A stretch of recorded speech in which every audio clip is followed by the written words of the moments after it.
Here we are at the last method for solving systems of linear equations. This method is known as elimination. I like to think of this method as tossing out one of the variables in order to make things much easier for solving. It's easier because we get rid of one of the two variables that we have in our system of equations. And once we only have one variable with which to deal, then we can just solve for that variable.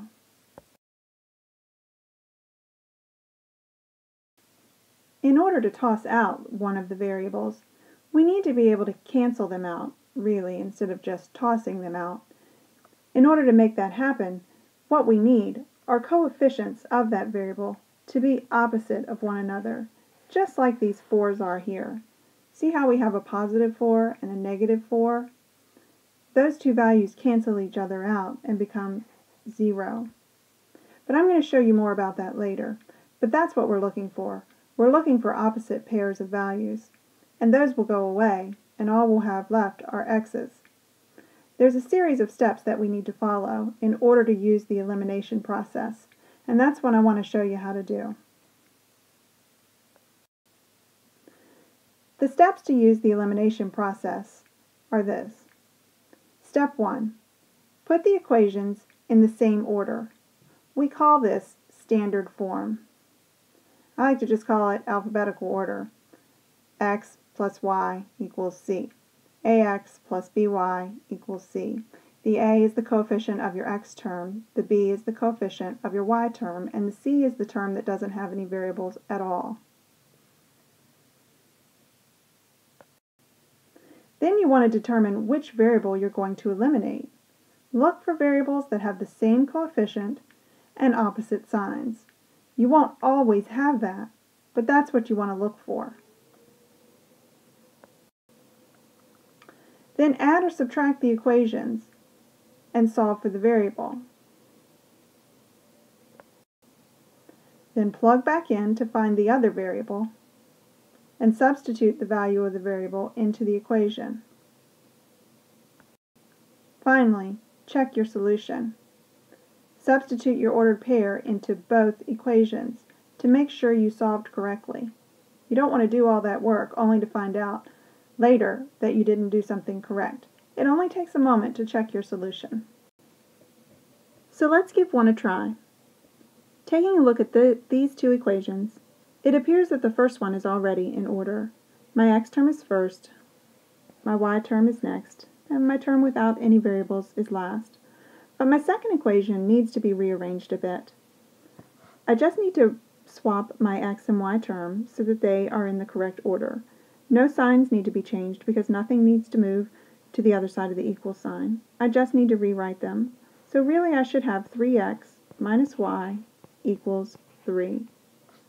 Now, let's set up the system of equations so that we can solve by elimination.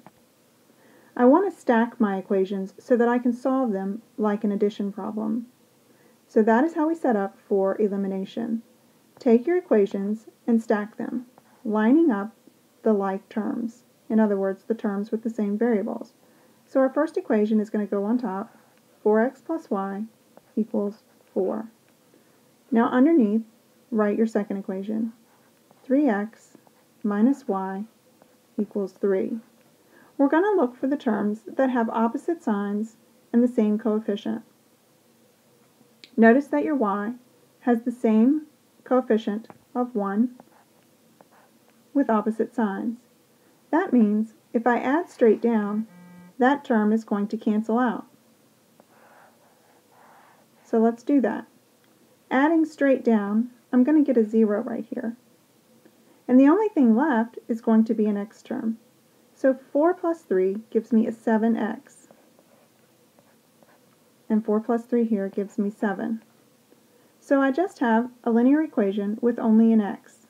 And that was my goal, was to have an equation that only has one variable so that I can solve for that single variable. So now solve for x. Divide by 7. And I decide that x equals 1. Well, I don't decide, I determine. X equals 1. So now I've found one of my variables. I know that x is 1, so I can use that to find y. I can plug it into either one of my equations. It doesn't matter, whichever one I want. I'm going to plug it into my first equation. No reason, that's just the one I wanted to choose. So I'm going to plug it in, make myself some more room here. I'm going to take the 1 and plug it back in to this equation.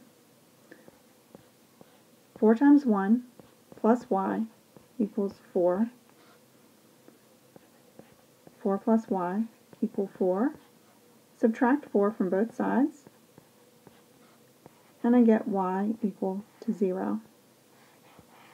So now I know both my x and my y coordinate.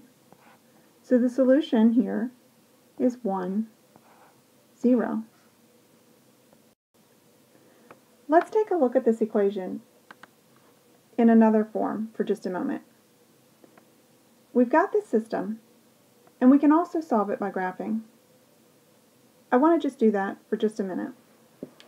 Convert both equations into y equals mx plus b form. If I take the first equation and move the 4x over so that I have a slope and a y-intercept, I can graph that equation. My y-intercept is positive 4, and my slope is negative 4 over 1. Let's plot that line and see what happens.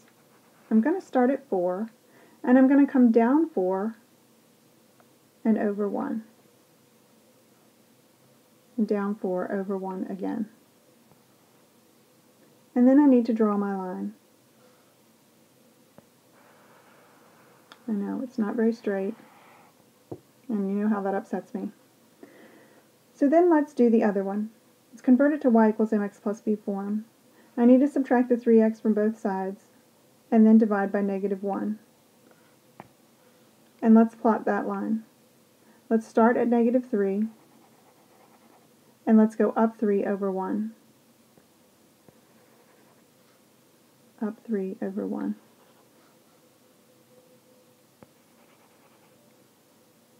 And let's draw our line. Ah, that's a little straighter, but not by much. Still, I may lose sleep tonight. I don't know. Okay, there's our point. Look where it crosses. It crosses at x equals 1, y equals 0. So you're saying, why did you do it both ways, Mrs. Dodson? That's just way too much work. Well, I did it both ways because I wanted you to see that it doesn't matter which technique you use to solve a system of equations, you're going to get the same answer. I want you to understand that these techniques are not arriving at different solutions. They're just different methods to get to the same place. So that's what I want you to understand. I want you to understand there's 3 different methods that we have learned to solve these systems of equations. They're just trying to get you to the same solution. They're not trying to get you to different solutions. 3 methods to get to the same place. So see how we're crossing at the point 1, 0? 1, 0 is the same solution we got using elimination. And if we solved using substitution, we'd still get 1, 0. Okay, so let's try another one and see what happens. So here's another example. It looks like we need to put one of the equations in order before we stack it up. So let's go ahead and stack them up and put the equation that's out of order in order all at the same time. This equation appears to be in order. We've got 2x minus 3y equals 13. So I'm going to go ahead and write that one down first.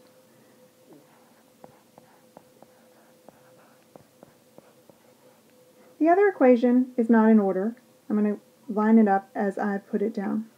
So I've got 12x, and it needs to become plus 3y, because it needs to move to the other side of the equal sign, equals 15. Remember, whenever anything moves to the other side of the equal sign, the sign changes, but we needed to add it to both sides. Okay, so now we've got our equation stacked up. Let's look for the variable that's going to be eliminated. I see that the 3y has a negative on top and a positive in the bottom of the equation, so the 3y's are going to eliminate when I add straight down. So adding straight down, I'm going to end up with 14x equals 28. And remember, this just becomes 0. So I can just solve for x here. So divide by 14, and I get x equals 2. Now that I have the value of x, I can plug it into either of my two equations and solve for y. So let's plug it into this equation. It doesn't matter which equation you choose. I didn't choose that equation for any particular reason. It's just the one I chose. So plugging x in, I get 2 times 2 minus 3y equals 13. 4 minus 3y equals 13. Negative 3y equals 13 minus 4. Negative 3y equals 9. Y equals negative 3. So the ordered pair that is the solution to this system of equations is 2, negative 3. If I were to graph the system of equations, the line would cross at the point 2, negative 3. Let's try another example. This time we're going to have to do a little more work. When I stack this set of equations, x minus 2y equals 7, and x minus y equals 3, what do you see? I see that my x terms both have a coefficient of 1, but they won't cancel unless they are positive and negative. But that's okay. We can fix that.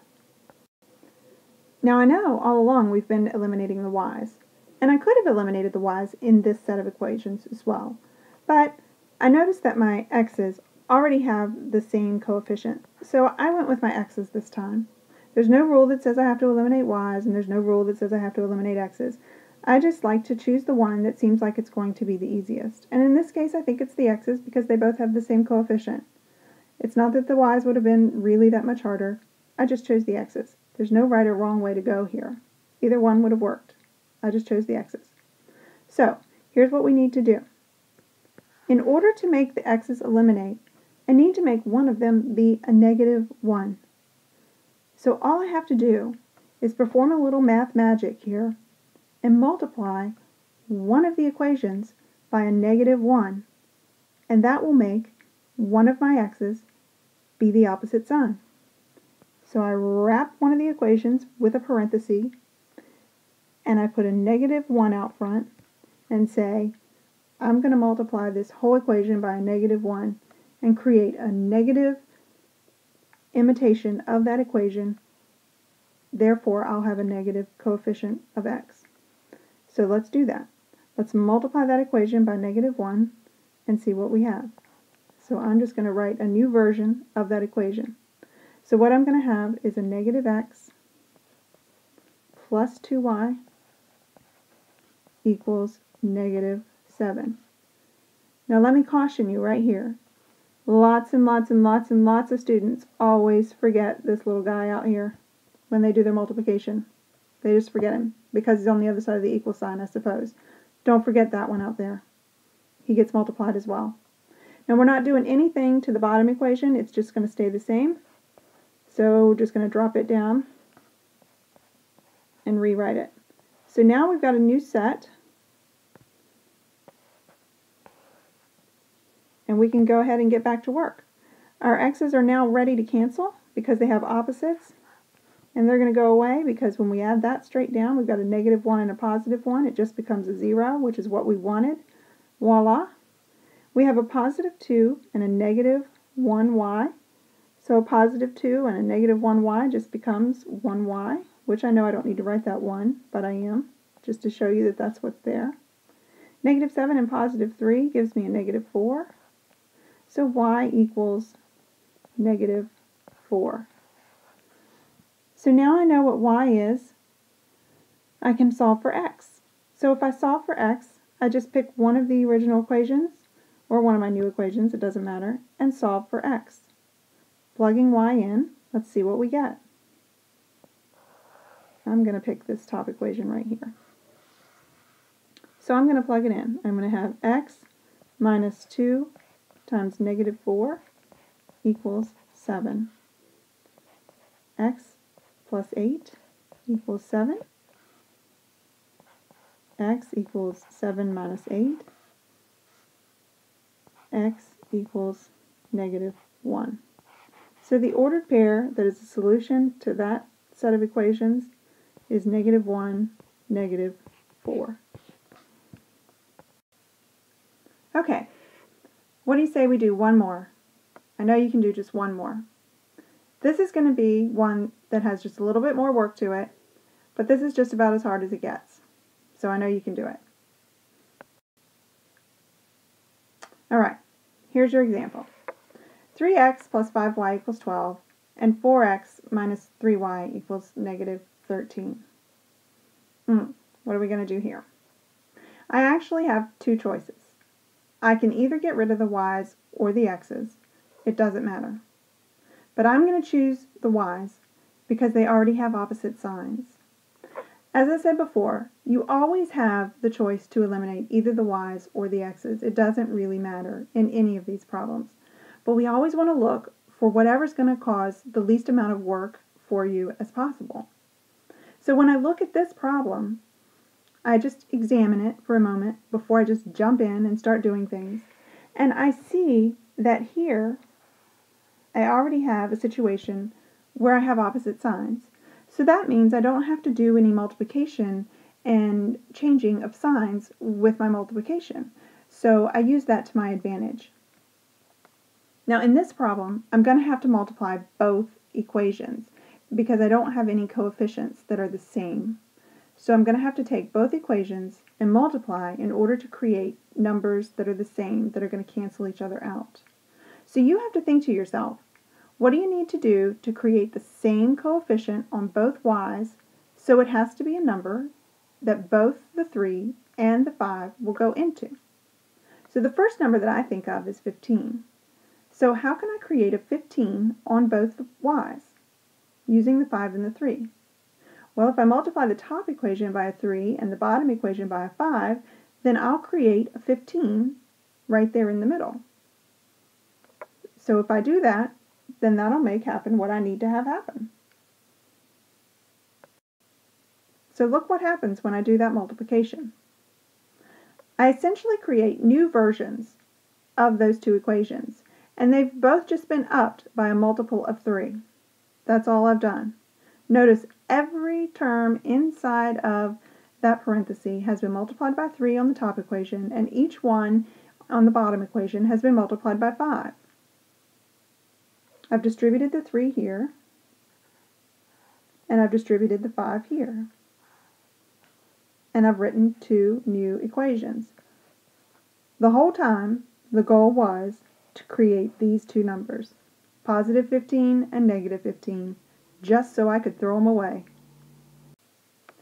So from there, the process doesn't really change. You just continue and add straight down, this becoming 0, and you solve for your x. Then plug that back in and solve for y.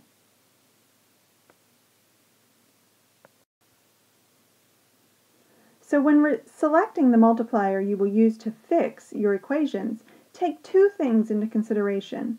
Number one, look at the numerical of the coefficient that you're canceling. Look at this example, 2x plus 3y equals 6, and 4x minus y equal to 10.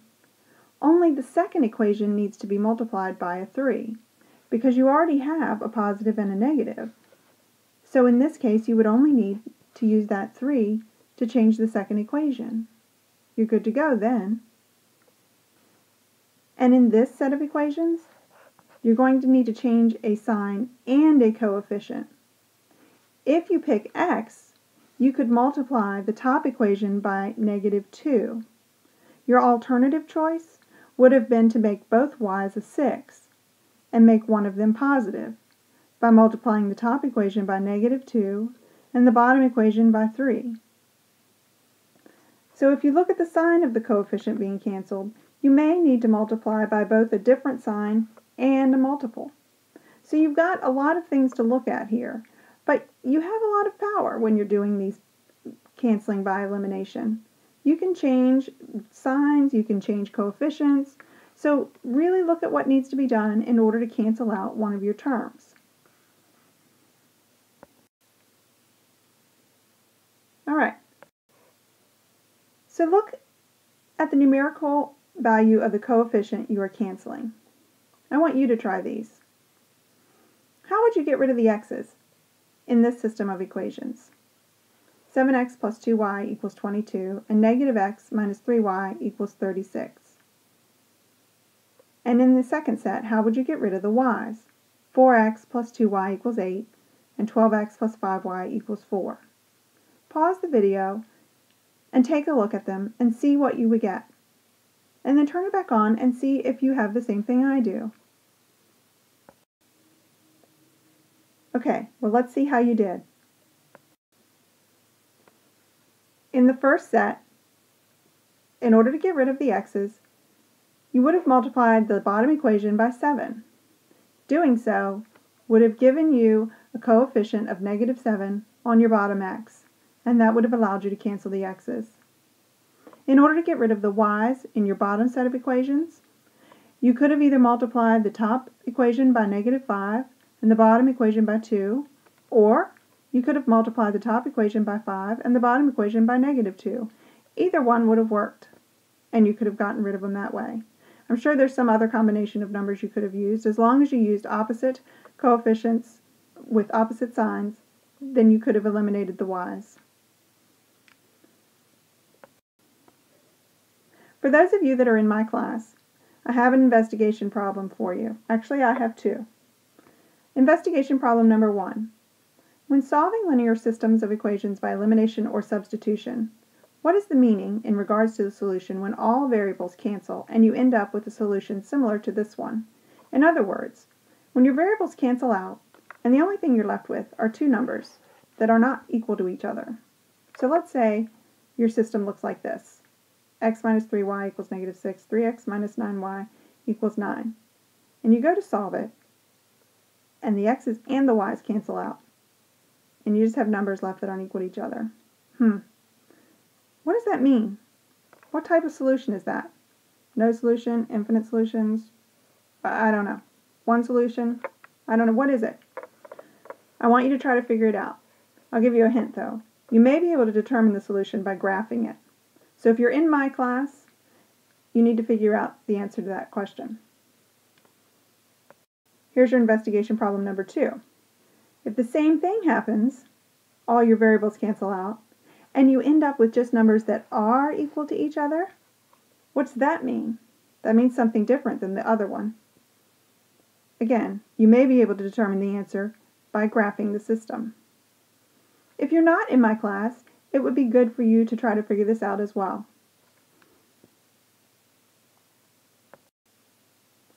So if you're in my class, submit your challenge question number 1 and number 2 to the appropriate assignment links in class.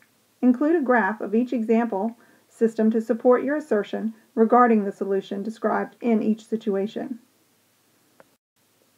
So let's summarize. In order to solve using elimination, arrange both equations in order Ax plus by equals c and line them up. Look for common coefficients that might be ready to cancel out. Fix any coefficients or signs to prepare for cancellation if needed. Add straight down so that cancellation occurs and one variable disappears. And solve for the remaining variable. Finally, substitute back into one of the original equations and solve for the remaining variable, which I already said in step 5, so I'm repeating myself. So what I should have said was substitute back into both of the original equations and check your answer. So this is how you solve using the elimination method.